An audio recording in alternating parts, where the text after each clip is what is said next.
Hello, 6th class. I hope you all are fit and fine at your homes. Today we will discuss your lesson number 3, planetary motions, rotation and revolution. ठीक है जी. इसके अंदर आता है rotation और revolution. Rotation क्या होती है बेटा? जिससे हमारे डे और नाइट कॉज होते हैं.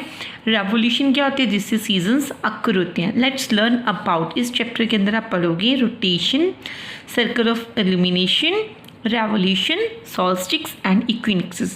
Firstly, now we will start your chapter. The sun does not rise or set as it is commonly observed every day. कहते हैं आप डेली देखते हो, है ना. हमें ऐसे लगता है कि सूरज छिप रहा है और सूरज सुबह चढ़ता है, लेकिन ऐसा कुछ भी नहीं होता है. कहते हैं ये सिर्फ आपका क्या है? भ्रम है.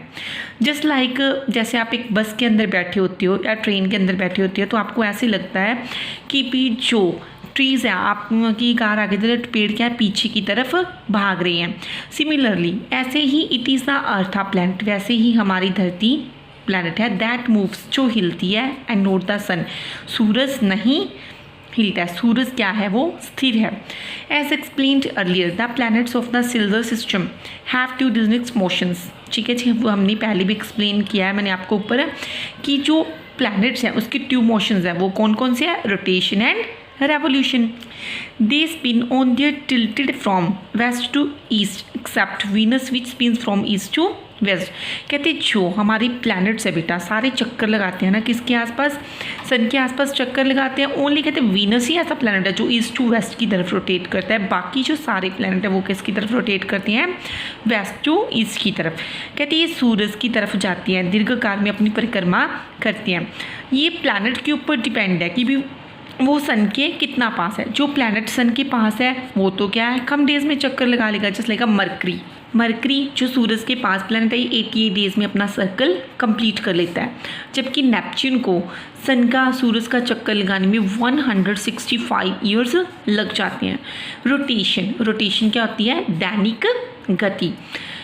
The spinning of the earth around its imaginary line on axis. कहते जब धरती इस अपने धुरे के आसपास घूमती है तो उसको क्या बोलती हैं? रोटेशन बोलती हैं. तो अर्थ है अपनी रोटेशन को कंप्लीट करने में कितना टाइम लेती है? 24 आवर्स लेती है, जिसके थ्रू डे और नाइट बनती हैं. As viewed from the pole star. जो धरती होती है बेटा उसका जो इंक्लाइन पोजीशन है वो हमेशा किसकी तरफ होती है? पोल स्टार की तरफ ही होती है. वो अपनी वेस्ट टू ईस्ट की तरफ एंटी क्लॉकवाइज परिक्रमा करती है. आपने पहले भी चैप्टर में पढ़ा है कि जो एक्सिस इज टिल्टेड और inclined at an angle of 23.5 degree from the perpendicular to the plane of ecliptic. जैसे कि बेटा ये देखो, कहते जो हमारी अर्थ है ना, इसको इक्वेटर लाइन 2 पार्ट्स में डिवाइड कर देते हैं, लेकिन जो उसकी इंक्लाइन पोजीशन है वो कितने डिग्री का एंगल बनाती है? 23.5 डिग्री का. जो इसकी टिल्टेड पोजीशन है वो कितनी है? 66.5 डिग्री नॉर्थ की तरफ होती है. जो इसका एंगल है वो वर्टिकल लाइन से क्या किया जाता है? मेजर किया जाता है. जैसे कि अर्थ है वो सूरज के आसपास चक्कर लगाती है, तो हम कह सकते हैं कि जो अर्थ की एक्सिस टिल्टेड एंगल है 66.5 डिग्री पर है जब वो ऑर्बिटल प्लेन के अंदर है, and a plane of ecliptic. That tilt is known as the inclination of the earth axis. इसको धरती का झुकाव भी कहा जा सकता है.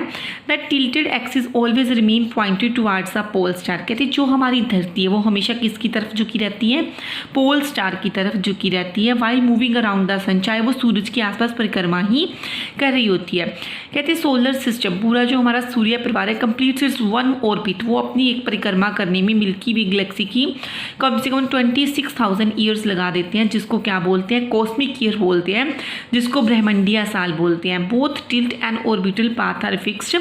कहते जो tilted and orbital path are fixed, ये फिक्सड है, ये कभी भी चेंज नहीं होती हैं. Then difference between inclination and axial tilt. Inclination क्या होता है बेटा? धरती का झुकाव क्या है? एक्सिस धुरा. It is better known as angle of inclination और इंसिडेंस ऑफ इक्लिप्टिक. इसको क्या बोला जाता है? एंगल ऑफ इंक्लिनेशन बोला जाता है. धरती का झुकाव कहते हैं. इसको क्या कहते हैं? धरती का धुरा बोलते हैं. ये एंगल है, ये कितने डिग्री का एंगल बनाता है? 66.5 डिग्री का. ये प्रीपेंडिकुलर कितने का बनाता है? 23.5 डिग्री का. इसके रेफरेंसेस में थोड़ा बहुत चेंज आ जाता है कि भी जब धरती है ना सूरज के आसपास चक्कर लगा रही है तो वो अंडाकार शेप में लगाती है। तो जब धरती इस शेप में आती है तो धरती क्या हो जाती है रजत, सूरज के पास हो जाती है। मैं आपको एक डायग्राम बनाती हूँ फिर बताती हूँ इसके अंदर। ये देखो बेटा, जैसे धरती जब सूरज के आसपास चक्कर लगा रही होती है तो जब वो इंक्लिनेशन में आती है तो ये देखो इसके अंदर क्या आता है, धरती क्लोजर हो जाती है सन की, तो क्या हो जाती है, क्लोजर हो जाती है। लेकिन यहाँ तक आते आते धरती क्या हो जाती है, सन से दूर हो जाती है। तो जिसके थ्रू इनकी किस में चेंजेस आ जाता है, इंक्लिनेशन, मतलब कि इसकी स्पीड में थोड़ा सा चेंज आ जाता है। इसीलिए कहते हैं जो इसकी इंक्लिनेशन है वो इंक्रीज भी हो सकती है और डिक्रीज भी हो सकती है। लेकिन जो एक्सिस का फिक्स्ड पॉइंट है वो किसकी तरफ रहता है, नॉर्थ स्टार की तरफ ही इंक्लाइंड रहता है। Effects of the rotation of the earth, earth की रोटेशन की क्या इफेक्ट पड़ती है, डेज एंड नाइट्स हैपन होना, धरती पे क्या बनते हैं, दिन और रात बनते हैं। जब always one of the earth gets illuminated, कहते हैं जब धरती का ठीक है जी, धरती के ऊपर सूरज की रेज पड़ती है, सन की रेज पड़ती है, तो इसकी वन हाफ साइड पे तो क्या आता है, रोशनी होती है, इल्यूमिनेटेड मीन्स, एंड दूसरी साइड पे क्या आती है, डार्कनेस, अंधेरा आता है। Dusk and dark occur means the circle of illumination, कहते हैं अंधेरा और रोशनी किसके कारण होते हैं, सर्कल ऑफ इल्यूमिनेशन, चक्कर के कारण होते हैं। The wind and ocean deflect other crossing the equator, कहते हैं विंड और क्या करते हैं, हवा समुद्र के ऊपर इफेक्ट डालते हैं इक्वेटर से गुजरते हुए। सर्कल ऑफ इल्यूमिनेशन, ये देखो बेटा इसके थ्रू आपको समझाया है। कहते हैं जो अर्थ है वो किस शेप में है, स्फेरिकल शेप में है। वो अपना एक चक्कर कितने आवर्स में लगाती है, 24 आवर्स में लगाती है। Every portion of the in this course, देखो अब इस पोर्शन की तरफ जहाँ पे सूरज की किरणें पड़ रही हैं तो वहाँ पे क्या है, सनलाइट पड़ रही है, दूसरे पार्ट की तरफ क्या है, अंधेरा जा रहा है। तो इसीलिए एक तरफ तो क्या होती है, डे होता है, दूसरी तरफ क्या होती है, नाइट होती है। जैसे ही जो धरती है घूमते घूमते ठीक है जी दूसरी साइड की तरफ आ जाती है तो दूसरे पार्ट में क्या आ जाता है, डे हो जाता है, और पहले वाले पार्ट में क्या हो जाती है, नाइट हो जाती है। कहते हैं जो ये इल्यूमिनेशन का सर्कल है ये धीरे धीरे चेंज हो जाता है, जैसे कि because earth rotates from west to east, क्योंकि जो हमारी अर्थ है वो वेस्ट टू ईस्ट की तरफ रोटेट करती है। Varying lengths of day and night, दिन और रात कैसे बनती हैं, हमने आपको पहले ही एक्सप्लेन किया है कि जो धरती है उस किसकी तरफ झुकी हुई है, सन की तरफ झुकी हुई है। इसीलिए डेज क्या होते हैं, लॉन्गर होती हैं, और नाइट्स क्या होती हैं, शॉर्टर होती हैं। Simultaneously the phenomena gets reverse in the southern hemisphere, hemisphere में क्या होता है, रिवर्स हो जाता है। When it is incline towards the sun the nights are longer and days are shorter. तो आपको पता है ये विंटर सीजन में क्या होता है, जब धरती है ठीक है सदर्न हेमिस्फीयर की तरफ झुक जाती है तो क्या होता है, वहाँ पे नाइट्स क्या हो जाती हैं, लॉन्ग हो जाती है, और डेज क्या हो जाते हैं, शॉर्ट्स हो जाते हैं हमारे नॉर्दर्न हेमिस्फीयर में। इसीलिए विंटर सीजन में दिन क्या होते हैं, छोटे होते हैं, और रातें क्या होती हैं, बड़ी होती हैं।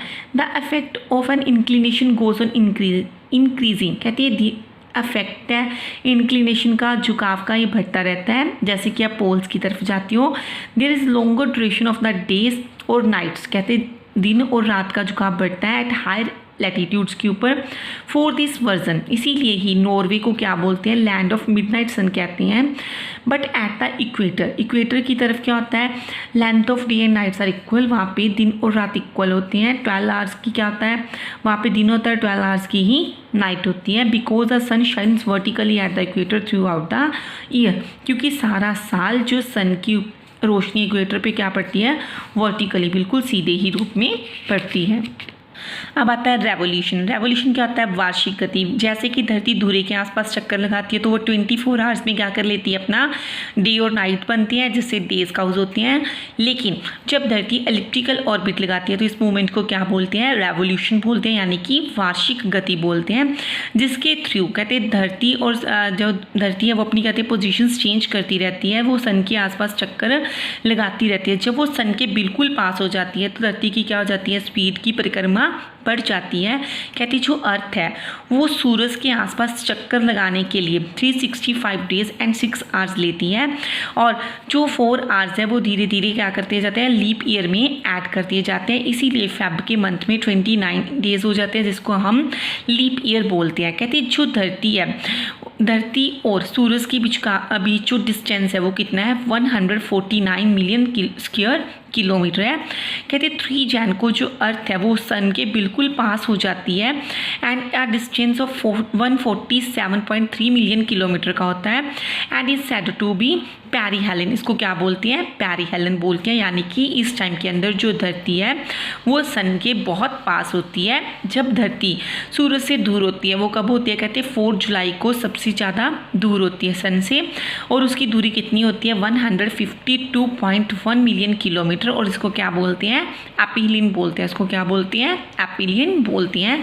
रेवोल्यूशंस की अफेक्ट क्या पड़ती हैं? Varying lengths of days and nights on different latitudes, nights के ऊपर और डेज़ के ऊपर इफेक्ट पड़ता है कि भी उनकी लेंथ के ऊपर। सीजन्स चेंज हो जाते हैं, opposite season hemisphere wise. Hemisphere में मतलब सीज़न का राज्य डिफरेंट होते हैं, जैसे कि नॉर्थ में अभी विंटर समर सीजन चल रहा है, तो सदर्न हेमिस्फीयर में कौन सा सीजन चल रहा होगा?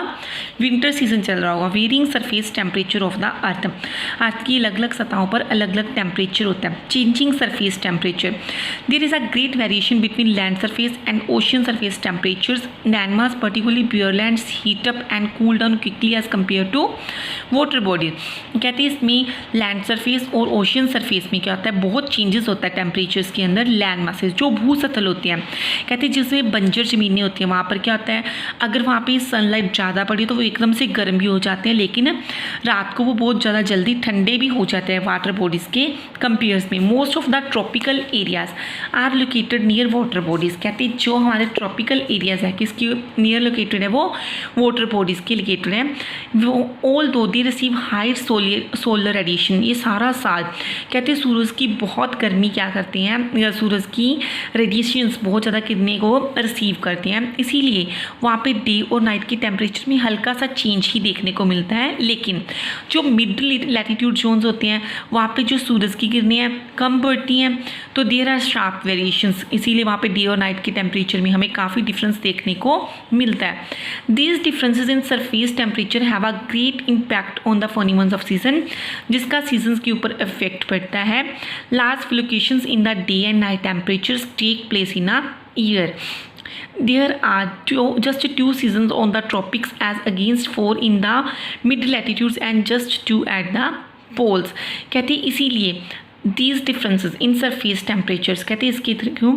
सरफेस टेम्परेचर मतलब जो सतह है उसके ऊपर क्या देखने को मिलता है? तापमान में हमें बहुत फ़र्क देखने को मिलता है, जिसके थ्रू मौसम बनते हैं।